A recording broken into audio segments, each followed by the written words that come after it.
पांचवा मंत्र था नाश। इह चेद वेदी दथ सत्यमस्ति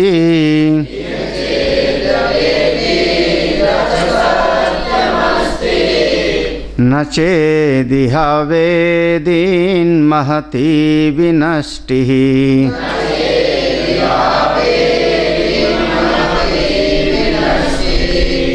भूतेषु भूतेषु विचित्य धीरा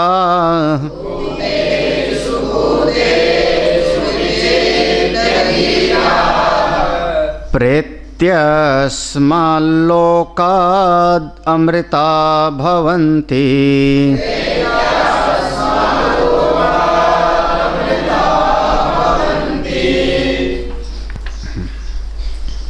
कष्टा खलु सुर नर तिर्यक प्रेतादिषु संसार दुख बहुलेषु प्राण निकायेषु जन्म जरा मरण रोग आदि संप्राप्ति अज्ञानात् अतः इह। इसके पहले जो मुक्ति का उपाय बताया, सद्यो मुक्ति का, सद्यो मुक्ति शब्द कल हम लोगों ने पढ़ा था, टीका में आया था। कोई साधक जब अपनी प्रत्येक वृत्तियों के भीतर चैतन्य स्वरूप को, ज्योति स्वरूप का अनुभव कर लेता है,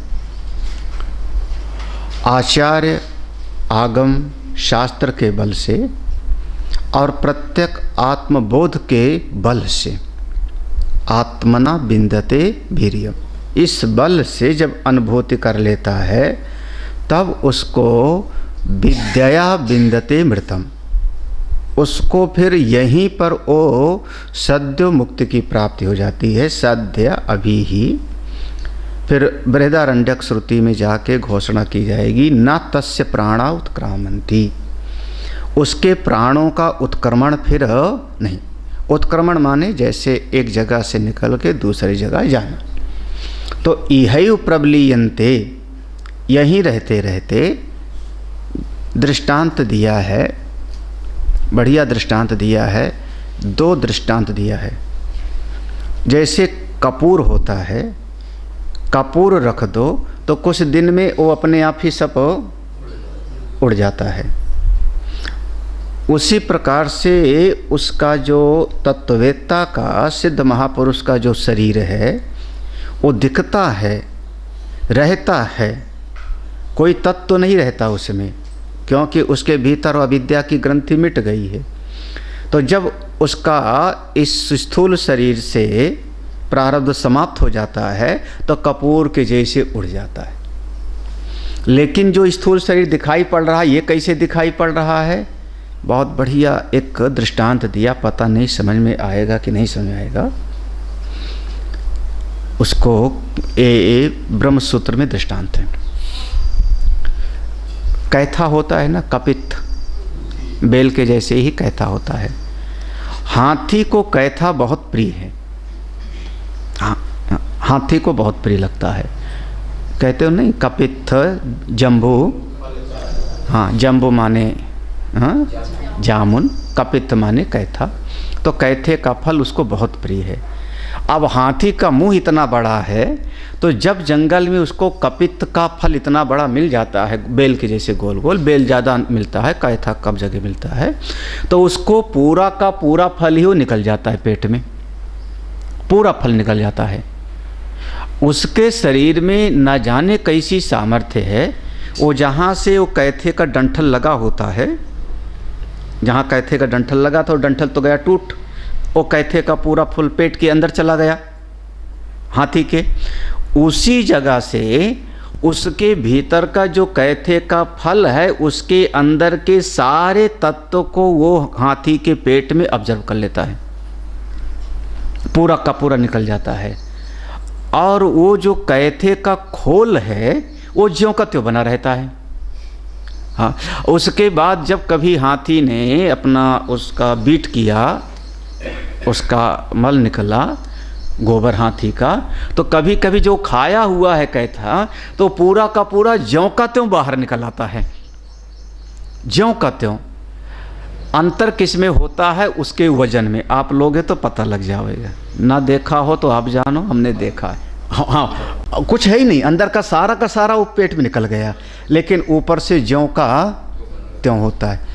ऐसे ही तत्ववेदता का ये शरीर रूपी खोल होता है, दिखता है लेकिन अब अंदर से उसके कोई गांठें नहीं। विद्यया विन्द्यते मृतम, भिद्यते हृदय ग्रंथि, छिद्यन्ते सर्व संशया। उस स्थिति को प्राप्त कर गए, उनको हम कहते हैं सद्य मुक्ति प्राप्त हो गई, स्वरूपनिष्ठ हो गए। ये बहुत बढ़िया दृष्टांत दिया। आजकल इसका दृष्टांत, एक दिन चंदोला जी बैठे थे हमारे पास, चंदोला जी बैठे थे, सवेरे सवेरे आ गए थे 7 बजे, तो हम बादाम खा रहे थे। उनका स्वामी जी बादाम खाने से कुछ नहीं होगा, उन्होंने बताया। तो हमने कहा क्यों नहीं होगा, बादाम खाने से ताकत मिलती है। बोले भूसा है।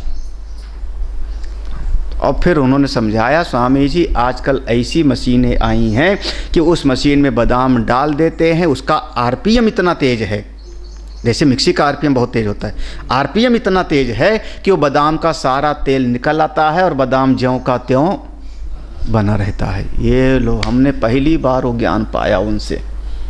मतलब बादाम शकल में वैसे एक वैसे दिखता है, लेकिन अंदर का सारा तेल बाहर। नहीं सुना ये बात? इलायची का तेल, लौंग का तेल, हाँ लौंग का तेल।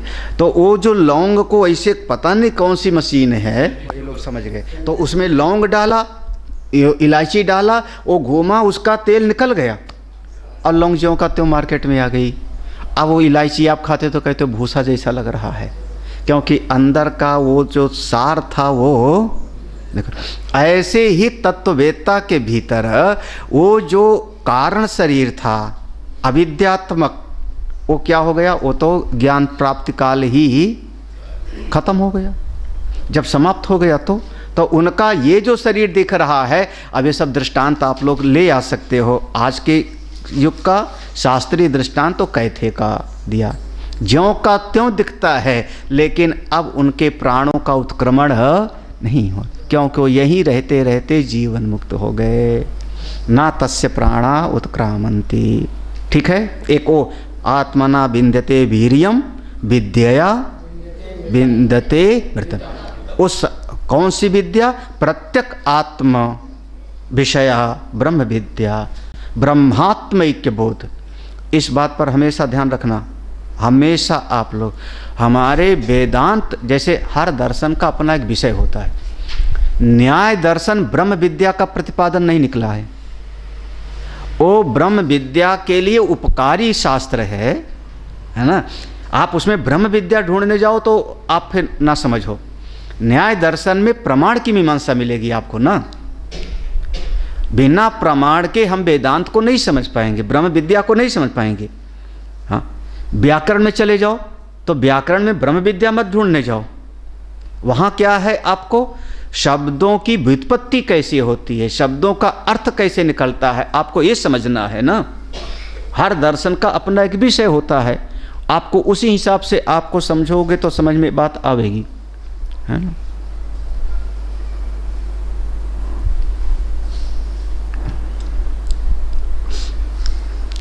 आत्मना विन्दते वीर्यम विद्या विन्दते प्रथम।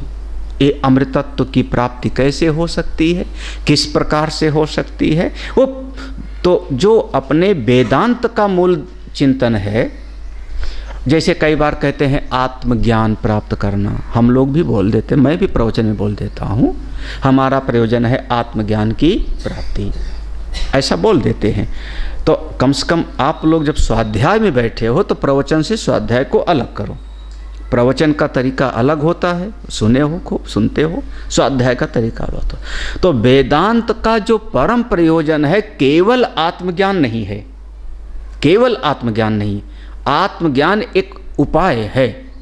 आप जगत का निषेध करते करते चले गए, देह का भी निषेध कर दिया, अपने सत्ता को जान लिया, आत्मज्ञान हो गया।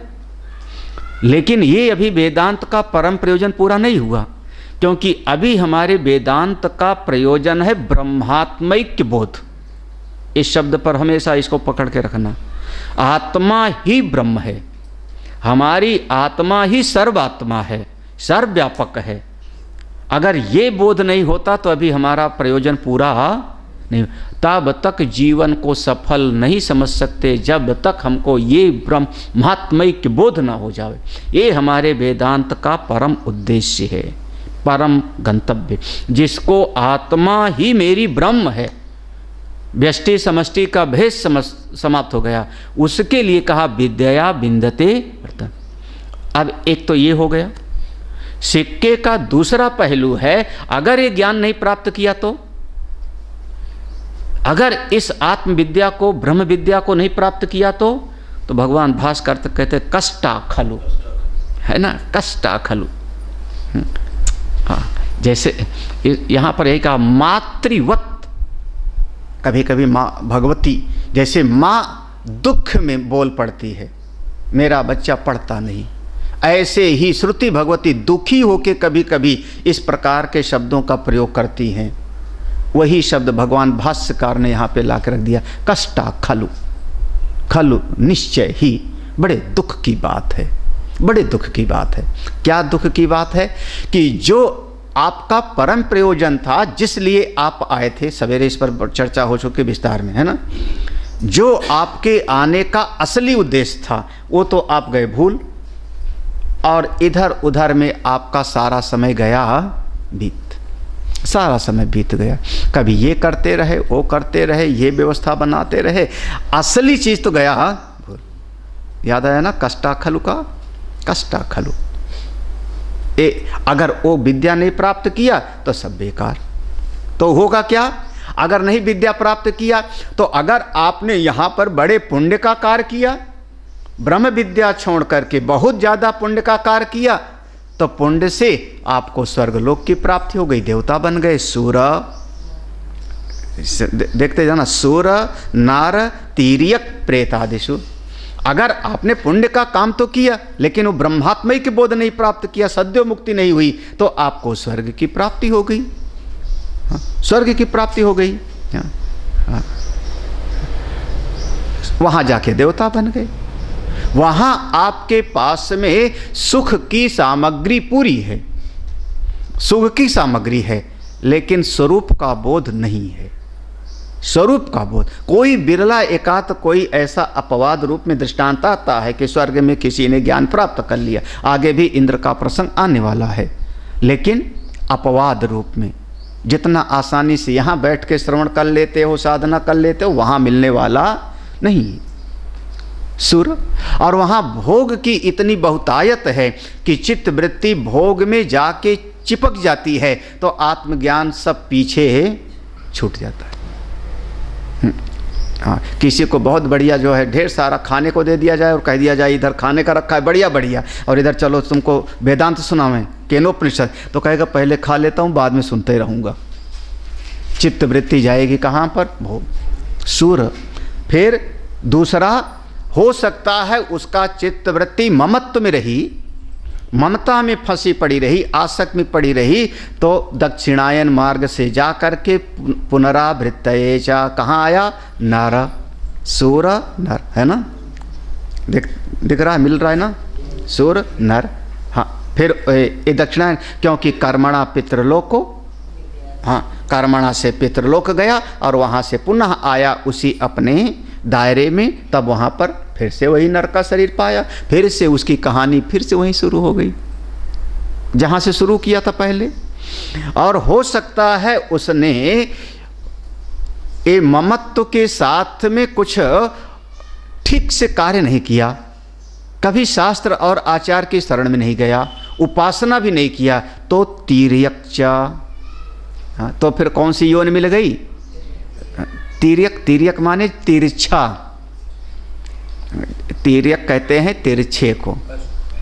जो हम लोग हैं ऊर्ध्व स्रोत, हमको कहते हैं ऊर्ध्व स्रोत, ऊपर से खाते हैं और नीचे से त्याग करते हैं, तो हमारा नाम पड़ा ऊर्ध्व स्रोत। जो पेड़ हैं, वृक्ष आदि हैं, इनको हम कहते हैं अधः स्रोत, नीचे से खाते हैं और ऊपर से विसर्जित करते हैं, है ना। नीचे से आप खाद कहाँ डालोगे? जड़ में। पानी कहाँ डालोगे? तो कैसे हो जाएगा? तो पेड़ आदि को हम कहते हैं अधः स्रोत, हम हैं ऊर्ध्व स्रोत। ऊपर से लिया, नीचे से विसर्जन किया। पेड़ नीचे से लिया और ऊपर से उसकी पत्तियों से ऑक्सीजन निकला, सबका सब विसर्जन हुआ। ठीक है। जो पशु है उसको कहते हैं तिर्यक स्रोत, सामने से खाता है और पीछे से निकालता है। सांप है, शेर है, बिल्ली है, कुत्ता है, गधा है, कैसा? सामने से खाया और पीछे से निकाला, उसको हम कहते हैं तिर्यक, तिरछा। हाँ, समझ आ रहा है बात कि नहीं? हाँ, तिर्यक स्रोत। तो आप कहाँ चले जाओगे अगर नहीं ज्ञान पाया? तो तिर्यक में। अब तिर्यक में कितने लाख होंगे हिसाब लगा लो आप। चींटी भी आवेगी, मच्छर भी। मच्छर किस में आवेंगे? उन्हें ऊर्ध्व स्रोत में आवेंगे कि वो तो उड़ता रहता है जी।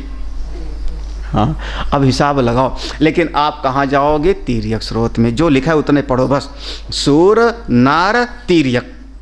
हे महाराज, कोई अब इस पर तो कुछ सवेरे हम लोग ज़्यादा ही चिंतन कर लिए ना।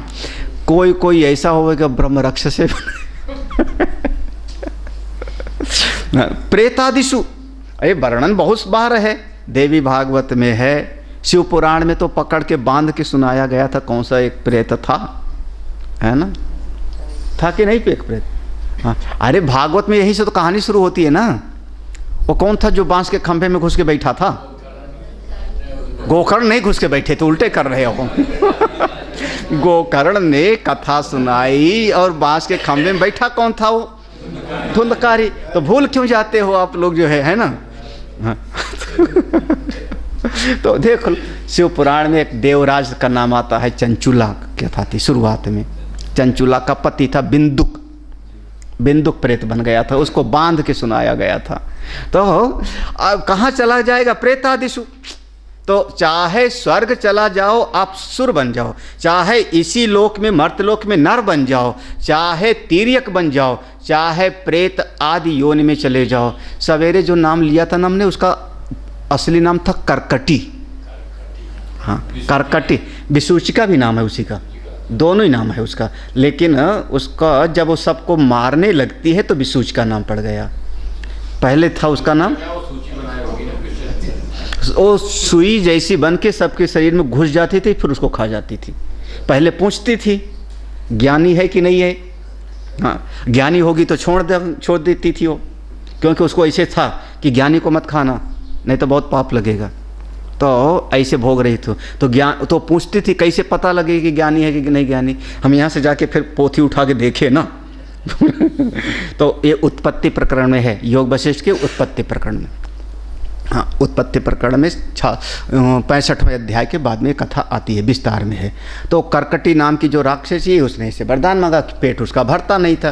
ब्रह्मा जी ने कहा खा लेना सबको। उसने कहा, फिर ब्रह्मा जी ने कहा बस इतना करना कि ऐसे खाना जो अज्ञानी हो वह उसी को खाना, ज्ञानी को न खाओ। तो कैसे? तो खाएगी कैसे वो? तो वो सुई जैसा बन के भीतर घुस जाती, हैजा समझ लो, इन्फेक्शन। अब डॉक्टरों की भाषा समझ लेना ना, एक जीवाणु घुसा और आपके शरीर को वो डेंगू मच्छर कहला तो ऐसे तब उसका नाम पड़ गया विसूचिके। तो वो सबसे पूछती थी, वो प्रश्नों की लिस्ट बनाती थी। फिर वो जो आता था पकड़ में, तो अब वो पता करना है ज्ञानी है कि अज्ञानी, तो पूछती थी। हाँ, ज्ञानी निकल गया तो छूट गया, अज्ञानी निकला तो खा गया। हाँ, प्रेतादिशु, जहाँ जाओगे वही दुख मिलेगा। देख लो, सुर नर तिर्यक प्रेत। आगे संसार दुख बहुलेशु, यही संसारे बहुदुस्तारे हाँ कृपया पारे। हाँ, दुख बहुलेशु, बड़ा दुख है। आपको दुख नहीं दिखाई पड़ रहा है इस दुनिया में? हाँ, अरे खाने में दुख होता है, दुनिया का तो जाने दो। रोटी खा रहे हैं, सब्जी खा रहे हैं, 25 बार मुंह को चलाओ इधर से उधर, कई बार गले में अटक जाता है, कई बार जिसको दुख दिखाई नहीं पड़ता वो अभी ब्रह्म विद्या के मार्ग में आएगा क्यों? हाँ, हाथ धो गई। हाँ? जन्म दुखम, जरा दुखम, जाया दुखम, पुनः पुनः मृत्यु दुखम, महादुखम, तस्मात् जाग्रहि जाग्रहि। ये भगवान भाष्यकार का वचन। इस संसार में दुख थे, जन्म लेने में दुख, पलने बढ़ने, अरे पढ़ने में बड़ा दुख है। सबसे ज़्यादा दुख अगर कहीं है तो स्कूल की किताब पढ़ने, कोई पढ़ने को ना बोले, है कि नहीं है? गुस्सा तो बहुत आता है। आप पढ़ते रहो पढ़ते रहो पढ़ते रहो, है ना? है ना दुख तुरी? और तो सब ठीक है, ये पढ़ने वाला काय के लिए गुरुजी लगाते? हाँ, खिलाओ पिलाओ मस्त रखो, क्यों कृष्ण? हाँ हाँ, अरे महाराज क्या कहना, इन लोगों की मौज है। हाँ, संसार दुख बहुल है, बहुत दुख है। अब आप लोग समझ लो अपने। हाँ, मैं इतने विस्तार में पढ़ाऊंगा, इसके बाद आगे बढ़ जाऊंगा। प्राणी निकाय, तीनों प्रकार के प्राणी। कौन तीनों? उद्भिज, अंडज, जरायुज। स्वेदज को अंतर्भूत किया था, याद है ना? स्वेदज को अंतर्भूत किया था, तो स्वेदज को अलग से नहीं लिया। प्राण निकाय, समस्त प्राण निकायों में दुख क्यों मिलेगा? बोले जन्म जरा मरण रोगादि संप्राप्त। जन्म होगा, जन्म लेने में दुख, जरा बुढ़ापे में दुख, मरण मृत्यु दुख, और जब तक जीवन रहेगा तब तक रोग आदि। रोग आदि दो प्रकार का होता है, आदि और व्याधि। हाय महाराज, शरीर को भी मिलता है, मन को भी मिलता है। और 3 बार शांति बोलते हो ना, आदि दैविक, आदि भौतिक और शांति। तब ताप ना मिले, हे प्रभो ताप ना मिले, तापत्रय प्रशांत आया, आप कृपा करो, ये 3 प्रकार के ताप ना मिले। ताप से तप्त है जीव। ओ याद आया प्रश्नोत्तरी का श्लोक, पहला श्लोक। अपार संसार द्रमध्ये समज्जते में शरणं किमस्ति, गुरो कृपालो कृपया वदैतत्, विश्वेश पादाम्बुज दीर्घ नौका। है ना? अपार संसार। यहाँ ये दुख, क्योंकि दुख केवल वस्तुओं के कारण नहीं है, मन के कारण भी दुख होता है ना। हमारी वृत्ति के कारण, विचार के कारण दुख है ना, हमारी समझ के कारण। दुख बहुलेषु, जन्म मरण रोग आदि तमाम दुख बहुल, दुख की बहुलता है। आप जीवन भर, अगर एक शब्द में कहूँ तो जीवन भर जीने की व्यवस्था करते हो, व्यवस्था करते हो, जी नहीं पाते हो कभी। एक कमरा बन जाए तो फिर कमरा बन गया, तो फिर एक कमरा और बन जाए गेस्ट रूम, फिर उसके बाद में बच्चों का शादी, फिर उसके बाद में अमुक काम, फिर उसके बाद में नाती पोता, फिर उसके बाद में शादी विवाह, फिर उसके बाद में रिश्तेदारी सगे संबंधी, फिर उसके बाद में 2-4 कपड़े रख लो, फिर उसके बाद में कुछ पुण्य। आप जिंदगी भर जीने की व्यवस्था करते हो। और संसार में यही आदमी कह देगा, ट्रक के पीछे लिखा था महाराज संघर्ष ही जीवन। ये राम ना समझों की बात। हम कहते हैं ये बात से मैं सहमत नहीं हूँ। कर्म ही पूजा है, संघर्ष ही जीवन है, ये ट्रक के पीछे ही लिखा रहने दो। सुर नर तीर्यक, जन्म जरा मरण रोग आदि संप्राप्ति। क्यों? ये सारे की जड़ क्या थी? सब क्यों मिला? बोले अज्ञानात। ठीक है ना? यहाँ पे ला करके देखो भगवान भास्कर। फिर आप इसको 3 शब्द में कहते हो ना, अविद्या काम कर्म। यही संसार की ग्रंथि। अज्ञानात, अज्ञान के कारण। किस चीज़ का अज्ञान?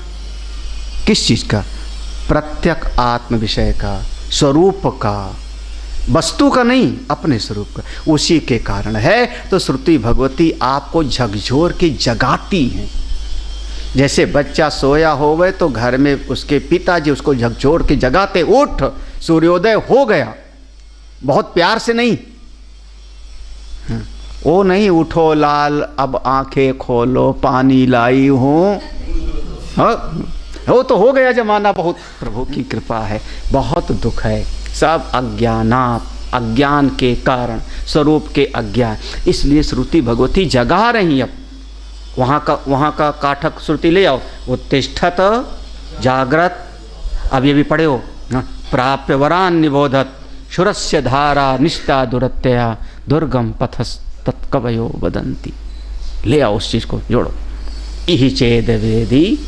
अब मंत्र को देखो, एक एक शब्द मंत्र का पहले अर्थ देखो। यह इस काल में, इस लोक में, यह चेत माने होता है यदि, हाँ मंत्र में चेत है, चेत धन अवेदी, धन अथ। तो अगर तुमने यहीं पर, यदि तुमने यहीं पर अवेदित जान लिया, किसको? अपने स्वरूप को, अपनी आत्मा को। अथ माने मंगलवाची, फिर याद है ना, अथ शब्द मंगलवाची, प्रारंभवाची। हाँ, अथ क्योंकि ब्रह्मा के मुख से, अथ सत्यम अस्ति, बिल्कुल सफल हो जाएगा जीवन। सत्यम माने जीवन की सफलता, जीवन आपका सफल हो जाएगा।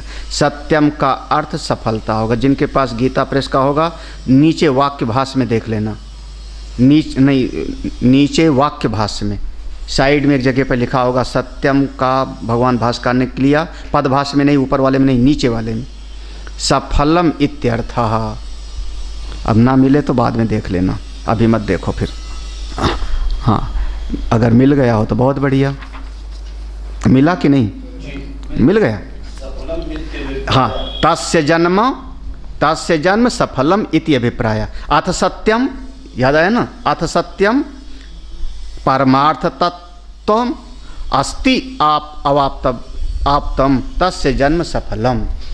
सवेरे जो मैंने बोला था ना कि जिस उद्देश्य के लिए आए थे उद्देश्य पूरा हो गया तो जीवन हो गया आपका सफल। तो यहाँ शब्द है सत्यम, मंत्र में है सत्यम। यहाँ सत्य माने सत्य बोलने से नहीं, सत्यम ब्रूयात वो अर्थ नहीं है। अब ये देखो कैसे खुलेगा अर्थ है। तो सत्यम माने अर्थ क्या हुआ? जीवन का आपका उद्देश्य सफल हो गया। कब? जब आपने अपने स्वरूप को जान लिया। तो मंत्र देखना फिर से। हाँ, सत्यम अस्ति। फिर सिक्के का दूसरा पहलू, नाचेत इहा अवेदीन, अगर तुमने यहाँ रहते रहते नहीं जाना, यदि यहाँ रहते रहते अपने स्वरूप को नहीं जाना, महती विनष्टि।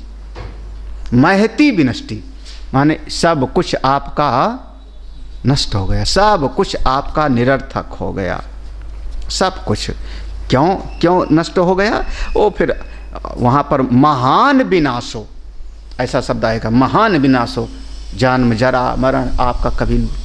असल में महती माने महान विनष्टि का, क्योंकि यहाँ तो मौका है, आपको समझाने वाले मिल गए, शास्त्र मिल गए, संत आसानी से मिल जाते हैं। अपना उद्धार आप स्वयं कर नहीं पाए। यहाँ अपना उद्धार अगर स्वयं कर पाते तो कर लेते।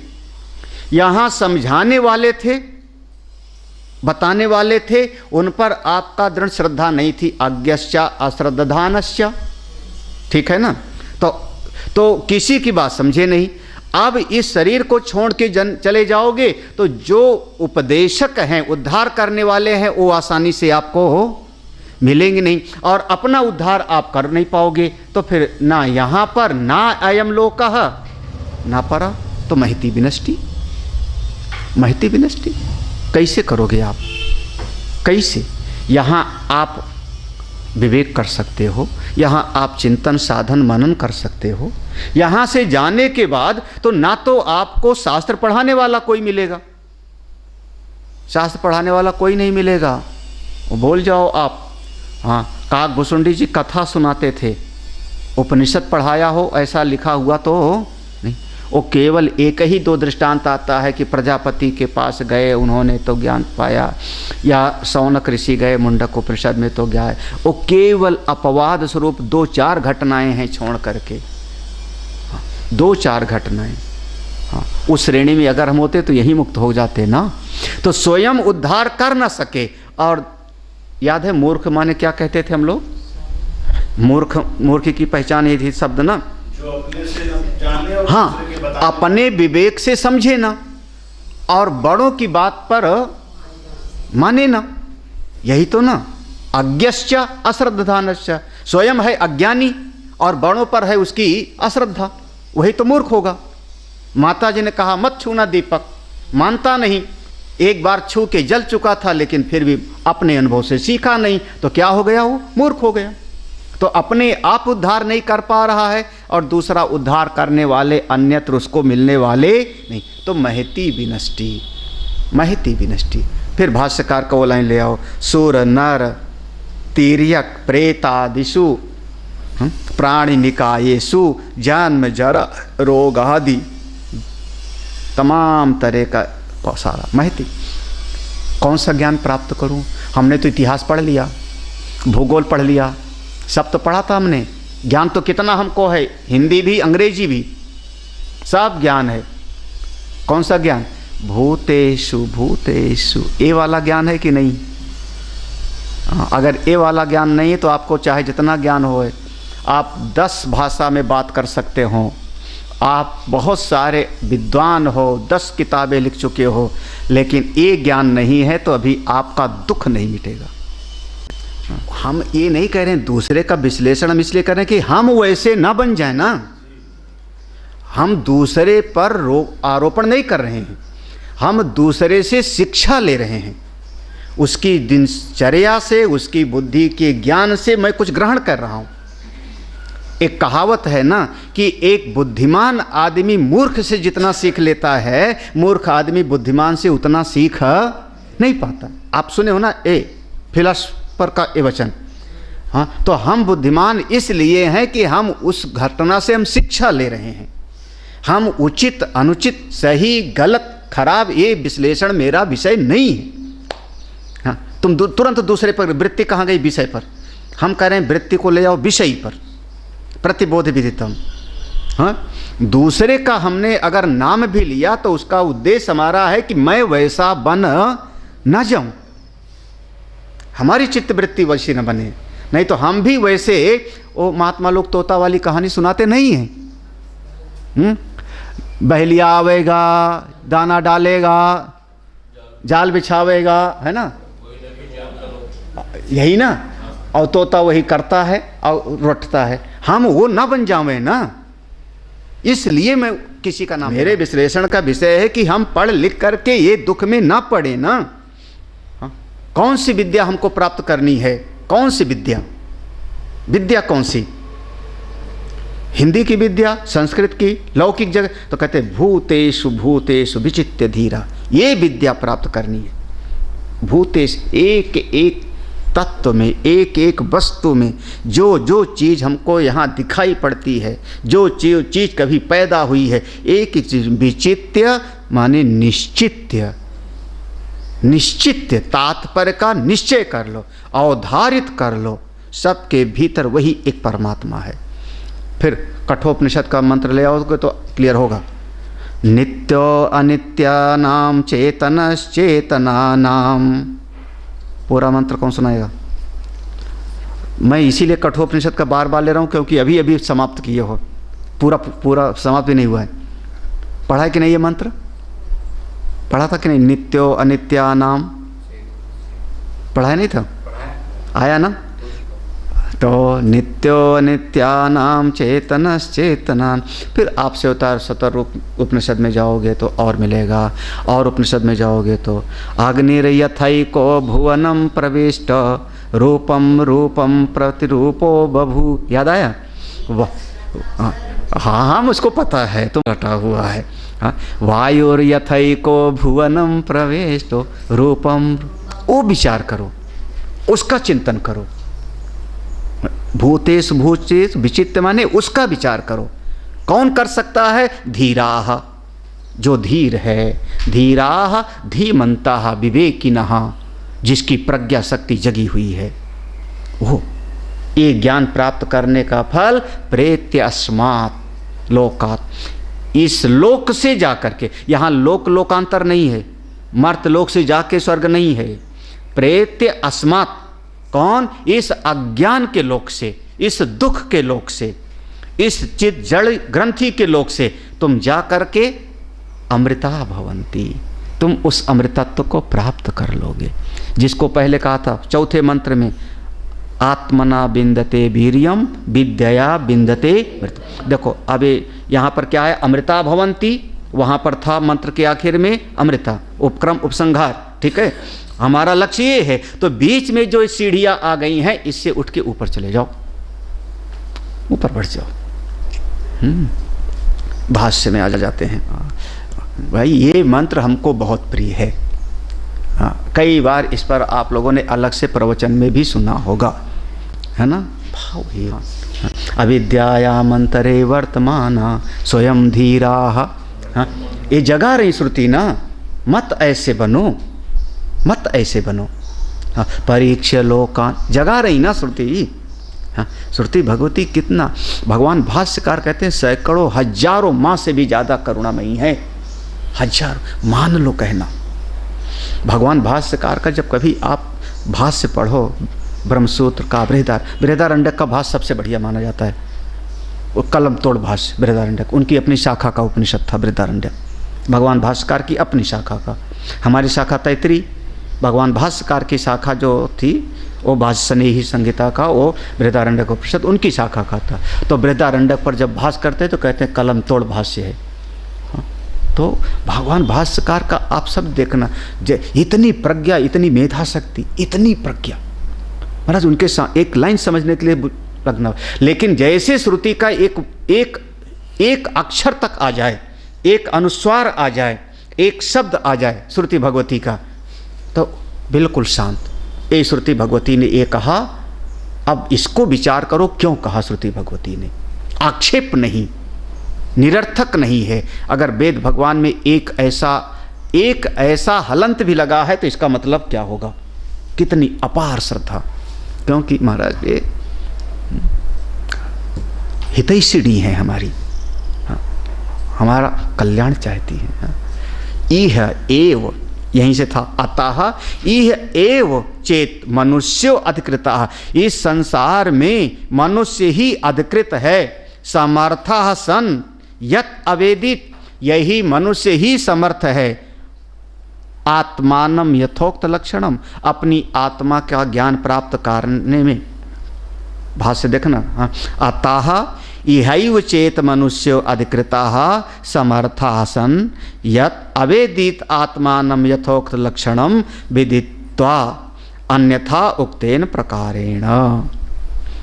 ठीक है, यहाँ तक।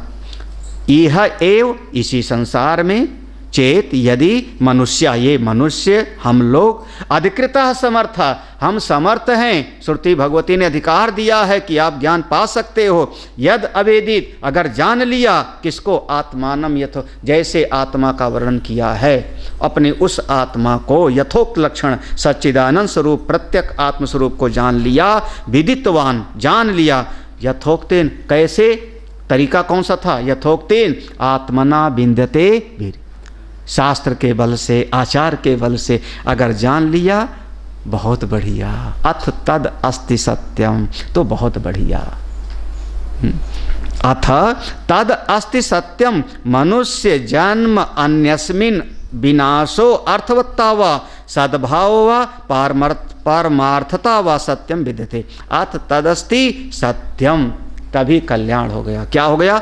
मनुष्य का जन्म अन्य समस्त जन्मों से श्रेष्ठ है। यही अविनाशी तत्व को, ना विनाशा, अविनाशी तत्व को यहाँ प्राप्त कर सकते हो। अगर जान लिया तो अर्थवत्ता व, आपका वास्तविक प्रयोजन सफल हो गया। सद्भाव, सत्य को प्राप्त कर लिया। अरे परमार्थता व, परमार्थ स्वरूप की अनुभूति हो गई, मुक्त हो गए आप। अगर यहीं रहते रहते आपने जान लिया तो। हम बस एक समझो, लगातार हम लोग सवेरे से यही समझ रहे हैं। इह को 3 शब्द में आप व्याख्या करो। याद है ना कि भूल गए? इह अस्मिन् लोके अस्मिन् शरीरे और अस्मिन काले, ठीक है ना। भगवान भास्कर ने यहाँ पर जो लिया है, ध्यान देखोगे तो अस्मिन शरीरे मनुष्यो अधिकृतः, यही ना, मनुष्यो अधिकृतः। तो ये 3, सबसे पहले अस्मिन लोके, यही माने अस्मिन लोके, इसी लोक में अगर रहते रहते आप जान लिए तो बहुत अच्छा। क्यों? क्योंकि और लोकों में अपने स्वरूप का बोध होना बहुत बहुत मुश्किल है ना, बहुत मुश्किल है। पहले कह दिया सुर नर तीर्यक, इसके पहले बोल चुके हैं भगवान भास्कर। और फिर कठोपनिषद में आएगा कि कहीं पर जैसे पानी हिलता है तो दर्शन होता है, जैसे सपने में दर्शन होता है वैसे होवेगा, है ना। सब जगह पर स्पष्ट नहीं होगा। इस मनुष्य के जीवन में बिल्कुल स्पष्ट दर्पण के जैसे आपको दिखाई पड़ता है। काठक श्रुति है वो, यथादर्श हो, यहाँ बिल्कुल। और लोक में दर्शन होगा तो झिलमिल झिलमिल, जैसे पानी में दिखाई पड़ता है प्रतिबिंब, जैसे सपने में आपको अनुभव होता है, ऐसा हो सकता है। बिल्कुल स्पष्ट हस्ता मलकवत अनुभव होगा इसी लोक में। इसलिए इस लोक में रहते रहते जान लिया तो बहुत अच्छा, नहीं जाना तो महती नष्टि, फिर न जाने कितना भटकना पड़े। दूसरा अर्थ अस्मिन शरीरे, क्योंकि ये मनुष्य का शरीर ही अधिकृत है, समर्थ है। ये मानव शरीर में आप विवेक जगह, अरे एक दिन हम विचार कर रहे थे ना, शेर के शरीर में ताकत है, विवेक नहीं है। गीध की नज़र में दूर तक देखने की दृष्टि है, विवेक नहीं है। यही तो है ना। हाँ, कुत्ता है, बाघ है, उसकी नाक में सूंघने की शक्ति बहुत है, लेकिन विवेक नहीं। मनुष्य के पास विवेक है, और विवेक के कारण हाथी से लकड़ी ढुलवाता है, शेर से सर्कस दिखवाता है। किसके कारण? विवेक। तो इस विवेक का सदुपयोग करो, इस विवेक को आत्मोन्मुख करो। इस शरीर में आप पा सकते हो, कर सकते हो, अगर चाहो तो। अस्मिन शरीरे, नहीं पाया इस शरीर में, महती नष्टि, पता नहीं कौन सा शरीर मिले, सूर नर तीर्यक प्रेतादिषु, 84 लाख योनियों में, प्राणी निकायेषु, उद्भिद स्वेदज अंडज जरायु, कहाँ फंस जाए, यहीं पालो, बस करके जाओ। हाँ, आप कुछ करके जाओ, हाँ ना, ठीक है, समझ में आ रही बात। अब लो नसानी, भजन गा लो ढोल बजा करके, अर्थ कौन समझेगा। अब लो नसानी, हाँ, अब लो नसानी, अब न सही हो, बहुत समय, हाँ, अब नहीं हो गया बहुत। अस्मिन शरीरे, दो गया, अस्मिन लोके, इसी लोक में, अस्मिन शरीरे। तीसरा है अस्मिन काले, इसी समय में, क्योंकि जब भी ब्रह्मोन्भूति होगी वर्तमान काल में होगी, भविष्य पर नहीं टालना है, बस पाके जाना है। अगर लगन हो तो देरी कहाँ है, जब परमात्मा सर्वव्यापक है, सर्वव्यापक है, अधिष्ठान रूप से वो है ही, हाँ, दूर नहीं है। देश काल वस्तु से अपरिच्छिन्न कहते हो ना, देश काल वस्तु से जो अपरिच्छिन्न नहीं है वही आत्मा, वही ब्रह्म ना। हाँ, तो देश से परिच्छिन्न नहीं तो यहीं पर है, हाँ, काल से परिच्छिन्न नहीं तो अभी है, वस्तु से परिच्छिन्न नहीं तो मुझ में ही है।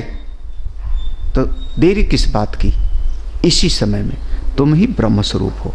निश्चय करो, निष्ठा बनो, निष्ठा बनो, ब्रह्म अहम अस्मि इति। अगर ये कर लेते हो बहुत बढ़िया। नाचेद इहा वेदीन महती विनष्टि, महती विनष्टि, नहीं जानोगे सब नष्ट हो जाएगा। देखो, नाचेद इह अवेदित इति, अभी जो मंत्र में है नाचेत इह अवेदित, अगर यहाँ नहीं जाना तो अर्थ करते हैं, नाचेत इह जीवः चेत अधिकृतो अवेदित ना विदितवान तदा महति दीर्घा अनंता विनष्टि विनाशनम जन्म जरा मरण आदि प्रबंध अविच्छेद लक्षण संसार गति तस्माद एवं गुण दोषो बीजानंतो। हाँ, अच्छा, नाचेद इह, चेत माने यदि यहाँ पर कौन, जीवश्च, ये जीव, तुम यहाँ ब्रह्म मत लाओ, उपदेश किसको दिया जाता है? जीव को दिया जाता है, ब्रह्म को उपदेश नहीं दिया जाता। वो उद्धव वाला नहीं कि ब्रह्म हो के ब्रह्म को उपदेश कर ना। जीवश्च, दुखी कौन है? जीव। जीव दुखी है ना, तो अपने दुख का निवारण जीव को करना है, उसी को उपदेश दिया जा रहा है। अधिकृत हो आप ही कर सकते हो। नहीं ना अवेदित, नहीं जाना, अविदितवान, तुमने नहीं जाना, तदा महती विनष्टि। महती दीर्घा, बहुत ज़्यादा। महती का मतलब दीर्घा, अनंता, अनंत काल के लिए। एक बार चूक गए तो चूक गए। विनष्टि, विनाशनम, क्या विनाश होगा? महती विनष्टि, विनाश क्या होगा? बोले विनाश, ये फूल नष्ट हो जाएगा, घर गिर जाएगा, इसकी बात नहीं। विनाश का मतलब है जन्म, जरा, मरण आदि। ये जो तुम्हारा एक संसार चल रहा है, जन्मो और मरो, और जन्मों और मरो के बीच में चार चीज़ें और आ जाती हैं। अस्ति, वर्धते, विपरिणमते और अपक्षीयते। आ गई ना हो तो वो जो आ गया वो, ये आपका चक्र चलता रहेगा। प्रबंध माने ये गांठ, प्रबंध माने वो बंधन, गांठा। हाँ, ये आपका चलता रहे। कब तक? अविच्छेद लक्षणा। अविच्छेद माने इसकी कोई अंतिम गति नहीं है, ये मिटने वाला अपने आप नहीं है कि अपने आप ही चला जाएगा। अविच्छेद चलता रहेगा 84 लाख योनियों शिक्षण। संसार गति ही, यही संसार में भटकते रहो। तस्मात, इसलिए बड़े प्यार से करें, गुण दोषो बीजानंतो। ये संसार के दोष को देखो, ब्रह्म विद्या के गुण को देखो, आत्मज्ञान के गुण को पहचानो, संसार में फंसे रहने के दोषों को अनुभव करो और निकल जाओ। बीजानंतो, अनुभव करके ब्राह्मण जो समझदार है वो निकल जाएगा। कैसे निकलेगा? भूतेषु भूतेषु सर्वभूतेषु स्थावरेषु चरेषु च एकम आत्मतत्वम ब्रह्म विचित्य विज्ञाय साक्षात्कृत्य। क्या विचार करना है? ब्रह्मणा कौन कर सकता है? जो ब्रह्म तत्व को जानना चाहता है, जिसकी प्रज्ञा शक्ति ब्रह्म तत्व से जुड़ी हुई है, ऐसा कोई ब्राह्मण भूतेषु भूतेषु, एक एक तत्व में, सार्वभूतेषु सभी में, स्थावरेषु चरेषु चलने वाले में भी, बिना चलने वाले में भी। स्थावर माने जो चलते नहीं, चरेश माने जो चलने, चर अचर, सब में एकम आत्म तत्वम, एक ही आत्मा है, वही आत्मा ब्रह्म, ब्रह्मात्मिक बोध, वही आत्मा ब्रह्म। ब्रह्म विचित्य विज्ञाय, इस आत्मा को ही ब्रह्म साक्षात्कृत्य जो अनुभव कर ले वो मुक्त हो जाता है, इस चक्र को तोड़ लेगा। हाँ, वो याद है वो एक सूरदास वाली कहानी, एक ही दरवाजा था निकलने का। हाँ, भूल गए तुम लोग का? अरे एक कोई बहुत बड़ा जगह थी, एक ही दरवाजा था, आग लग गई, सूरदास फंसे थे, सूरदास का हाथ पकड़ के दीवार से, ये महात्माओं की बहुत प्रसिद्ध कहानी है, हाथ पकड़ के दीवार से लगा दिया, दीवार से पकड़े पकड़े चले जाओ, जहाँ दरवाजा आएगा वहीं से निकल जाना, तुम बच जाओगे आग से। हर आदमी तो भागने के, अपनी जान बचाने में हर आदमी भाग गए, सूरदास दीवार पकड़े पकड़े चले गए।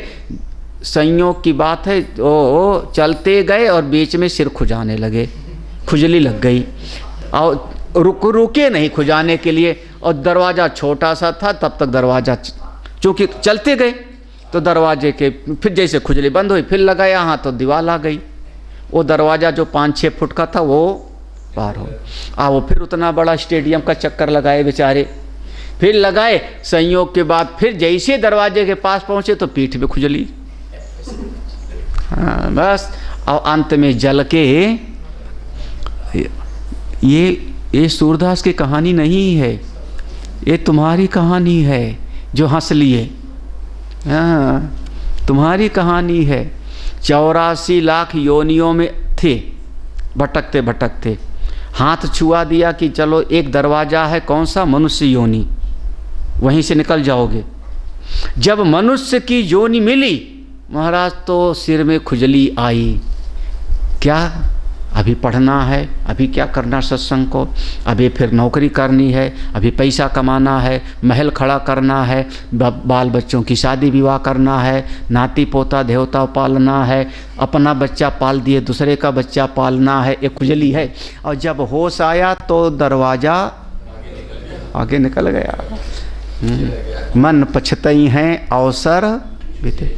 फिर 84 लाख का घूमते आओ तो यहीं से निकल कौन निकल सकता है? धीरा धीमंता, धीरा धीमंता।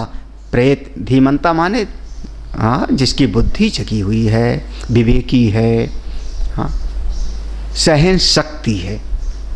हाँ अगर पूरे शास्त्रोक्त विधि से हाँ श्रवण मनन और निधिध्यासन किया जाए हाँ तो फिर भी जो आत्म स्वरूप में स्थिति का समय है हाँ वो तो प्रारब्ध के साइज के अनुसार ही निश्चित होगा ना। हाँ ठीक है। कि अगर हम पूरा शास्त्रोक्त विधि से श्रवण मनन निधिध्यासन कर रहे हैं हाँ। फिर भी जब तक पूरा प्रारब्ध समाप्ति की तरफ नहीं आ रहा, प्रारब्ध को अभिभूत किया जाता है, ओवरवेल्म किया जाता है। जिसकी अकाल मृत्यु होती है उसको प्रेत बनना पड़ता है। ये हमारा शास्त्रीय सिद्धांत है। पानी में डूब के, आग में जल करके, पेड़ से गिर करके, बाई एक्सीडेंट अकाल मृत्यु वालों को प्रेत बनता है, लिखा हुआ है ना। जिसके मुख से अंतिम समय में भगवान का नाम निकल जाए उसकी मुक्ति होती है, ये भी लिखा है ना। तो प्रारब्ध का जोर है कि गोली लगने से मरेंगे, कभी कोई घटना होगी, वो प्रारब्ध है कि गोली लगने से मरेंगे। उस पर हमारा ध्यान नहीं जाता। हमारा ध्यान क्या जाता है? अंतिम में शब्द क्या निकला? हे राम। ठीक है ना। प्रारब्ध को अभिभूत माने जैसे यहीं पर ऑक्सीजन है ना, ऑक्सीजन है। आप रूम फ्रेशर क्यों डाले? एयर फ्रेशर कार में, कमरे में क्यों डाला? वो तो है ही, वहां से गया थोड़े क्वालिटी और बढ़ाई नहीं। कमरे में जो बदबू थी वो कहाँ से फेंका? निकाल के फेंका आपने? हाँ, वो बदबू ज्यों की त्यों है, वो बदबू ज्यों की त्यों है। उसके ऊपर आपने एक स्प्रे किया, अभिभूत कर दिया ना। ठीक है, समझ में आ रही बात ना। ऐसे ही जो जीव का प्रारब्ध है अपने साधना से, शास्त्र और आचार के बल से उसको अभिभूत कर दिया जाता है और छुप जाता है और ज्ञान आगे आ जाता है। लेकिन उन किए हुए कर्मों का फल तो भोगने में आएगा ही आएगा। हाँ आएगा, तो उससे आत्म स्वरूप में कोई बाधा नहीं बनी। आगे नहीं जा नहीं आ जाएगा। आत्मस्वरूप कभी भी, ये अपना स्वरूप की विद्या है। फल भोगना अलग चीज़ है। देखो, अब एक महात्मा का प्रारब्ध है कि एक कमरे में रहेंगे, एक महात्मा का प्रारब्ध है कि 1000 कमरे का आश्रम मिल जाएगा उनको। ये क्या हुआ?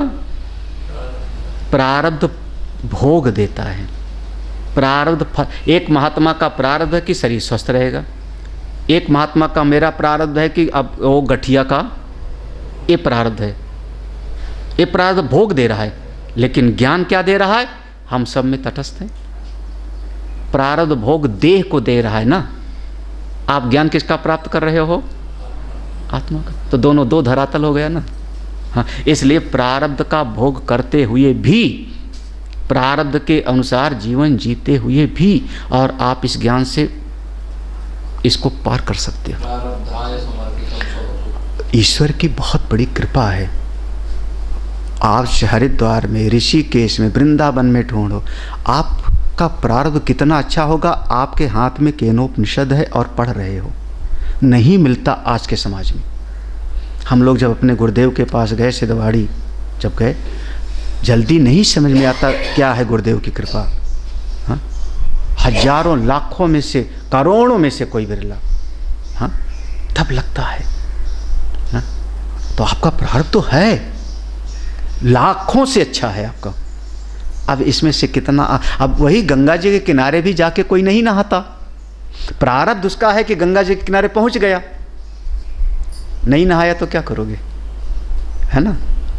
तो प्रारब्ध तो है अच्छा।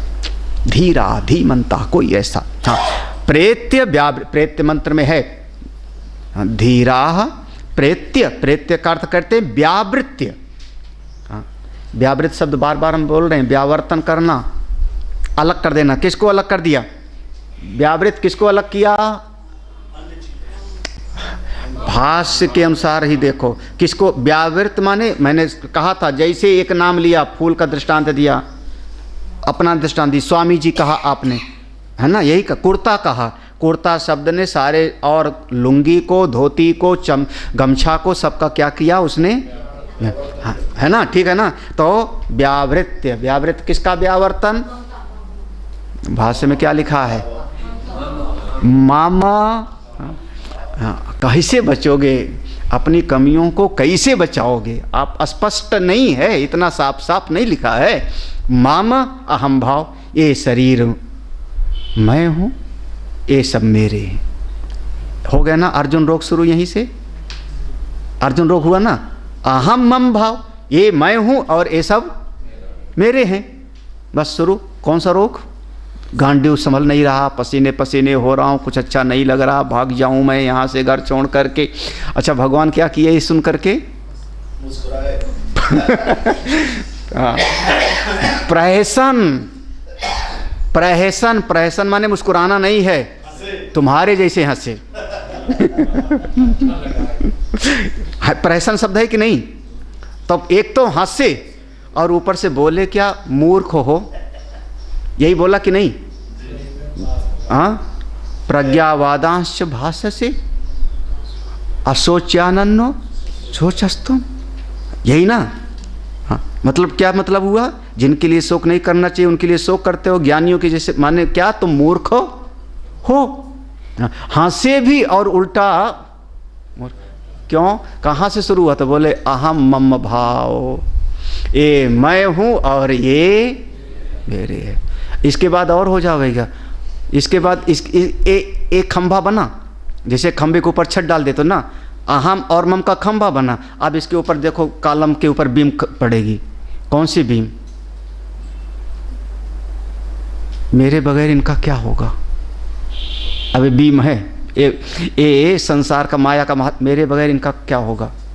मैं मारूंगा तो ये सब मर जाएंगे, वो मारेंगे तो मैं मर जाऊँ, ये सब हो रहा है ना, ये सब जाल बन रहा है ना, सरिया पड़ रही ना ये सब।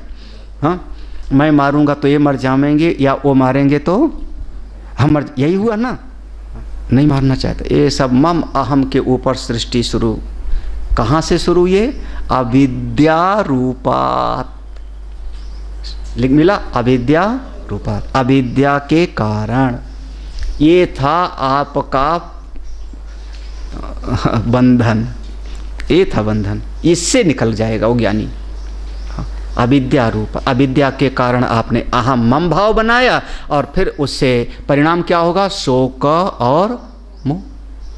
गीता में बार बार सुना, मोह हुआ और शोक हुआ, शोक और मोह, बस इससे प्रेत्य, इससे निकल जाता है, अस्मात् लोकात्, इससे निकल गया। उपरम्य, तो क्या क्या समझ में आई, सर्वात्म एकत्व भावम अद्वैतम आपन्नः, सारी सृष्टि में एक आत्मा है, ब्रह्मात्म एक बोध हो गया, सर्वात्मक एक, सर्वात्म एकत्व भावम है ना, मेरी आत्मा ही सबकी आत्मा, अद्वैतम आपन्नः, अद्वैत बुद्धि संतः आ गया, जैसे आया अमृता भवन्ति इत्यर्थाः, मुक्त हो जाते हैं। और क्या, हो जाओ, निकल जाओ, एक ही दरवाजा है, नान्या पंथा विद्यते, और कोई रास्ता नहीं है। मुझको सबसे बढ़िया लगता है, अगर जीवन का गोल्डन पीरियड है तो यही है आपका, जीवन का गोल्डन पीरियड है तो अभी है, यही अभी। कम से कम शाम को भोजन कहाँ से मिलेगा चिंता तो नहीं है ना, वस्त्र कहाँ से मिलेगा चिंता तो नहीं है, आंधी तूफान से कहाँ बचेंगे, बरसात आएगी कहाँ बचेंगे उसकी चिंता तो नहीं है। अभी शाम के समय तक कोई चिंता तो नहीं है ना। तो तुम अपनी आत्मा को जानो, इससे बढ़िया और कौन सा समय होगा, इससे अच्छा और कौन सा समय होगा। जान लिया अथ सत्यमस्ति, न जाना महति विनष्टि। कहाँ पर, अस्मिन लोके, अस्मिन शरीरे, अस्मिन काले, बस और कोई उपाय नहीं। सा यौहा वै तत्परमं ब्रह्मवेद ब्रह्मयु भवति इति श्रुतेः। देखो फिर से अब उपनिषद का दे दिया ना, कौन सा उपनिषद लिखा है, हाँ मुंडक अथर्वेदीन। सा यौ, सा माने वही, यौ हा वै तत्, जो कोई भी उस परम तत्व को जान लेता है, परमम ब्रह्म वेद, उस परम ब्रह्म को जानता है, वही असल में ब्रह्म को जानता है। जो उस परम ब्रह्म को जानता है वही ब्रह्म को जानता है, और जो जानता है ब्रह्म को ब्रह्मैव ब्रह्मवेद ब्रह्मैव इति श्रुते। लेकिन कहना नहीं है कि हम ब्रह्म को जानते हैं। इति श्रीमत् परमहंस परिव्राजकाचार्य श्रीमत् शंकर भगवत पाद कृतौ केनोपनिषत् पदभाष्ये द्वितीय खंडः। ओम पूर्णमदः पूर्णमिदं पूर्णात् पूर्णमुदच्यते समाप्त हो जाए, और इसके बाद तीसरा खंड शुरू होगा जहाँ से यक्षोपाख्यान आएगा, और उसका सिद्धांत है कि सृष्टि का नियंता कौन है, क्योंकि कहीं ऐसी शंका ना हो जाए, ऐसी शंका ना हो जाए कि वो ज्ञात भी नहीं, अज्ञात भी नहीं, विदित भी नहीं और विदित नहीं, तो फिर कुछ है ही नहीं, शून्य है, फिर तो कुछ है ही नहीं। ये शंका ना हो जाए तो अगला प्रसंग शुरू होगा।